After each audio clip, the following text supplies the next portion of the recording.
रुक करते हैं शहर की ख़बरों का। नॉर्थ कराची डिस्ट्रिक्ट सेंट्रल गुलशन सईद UC2 में मुस्तकिल पानी की अदम फराहमी के बाइस लोग मुश्किलात का शिकार हैं। अगर हमारे इलाके को पानी का मसला हल नहीं हुआ तो वाटर बोर्ड के अहकाम को ये बात वाज़ेह कर दी गई है, हम एहतजाज का रास्ता इख्तियार करेंगे। Vice chairman UC2 Faizan Qureshi इस वक्त पंपिंग स्टेशन पर मौजूद है, आइए जानते हैं क्या कह रहे हैं। मई बरोज़ जुम्मे को इस वक्त में अलहमीद पंपिंग स्टेशन पर मौजूद हूँ। UC2 गुलशन सईद के वाइस चेयरमैन की हैसियत से इस पंपिंग स्टेशन पर आया हूँ और यहाँ पर आप मेरे पीछे देखेंगे, यहाँ पर मोटर पे काम चल रहा है।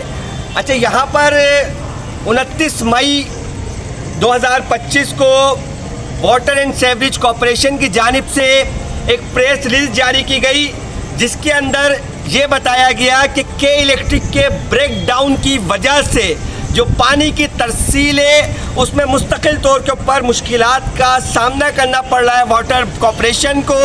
मेरा यहाँ पर सवाल है MD वाटर बोर्ड से कि अगर से आपके घर में आपके बच्चे वॉशरूम में बैठे हुए हैं तो क्या आप उनको ये जवाब पेश करोगे कि KE की जानिब से लाइट का शॉर्टफॉल है, इसकी वजह से हम अपने बच्चे को वॉशरूम नहीं धुलवा सकते?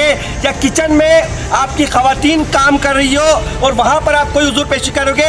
आप तसव्वुर करो इस वक्त मेरे UC2 के 6 सेक्टर के लोगों को पानी ना होने की वजह से कितनी मुश्किलात का सामना करना पड़ रहा है। ईद उल अज़हा की आमद है, घरों में पानी नहीं है, लोग इंतहाई मुश्किलात का शिकार हैं। यहाँ पर पीछे मोटर का काम हो रहा है। अच्छा, ये अलहमीद पंपिंग स्टेशन भी हमारी UC में होता है और इसकी जिम्मेदारी भी हमारी है। यहाँ की लेबर की कोई गलती नहीं है। मुस्तकिल तौर के ऊपर एक्सीएन साहब से राब्ते में है, एक्सीएन नवाज साहब ने यहाँ पर मोटर पर काम करवाया, इनका मैं शुक्रिया अदा करता हूँ। लेकिन मैं हुक्काम बाला को बराह रास्त मुखातिब करके कह रहा हूँ कि अगर से 1 से 2 दिन में हमारा पानी का मसला नहीं हुआ तो हम रोड जाम करेंगे और एहतजाज की जानी पड़ेंगे, क्योंकि अब हमारे पास कोई ऑप्शन आपने छोड़ा नहीं है। जज़ाकल्लाह।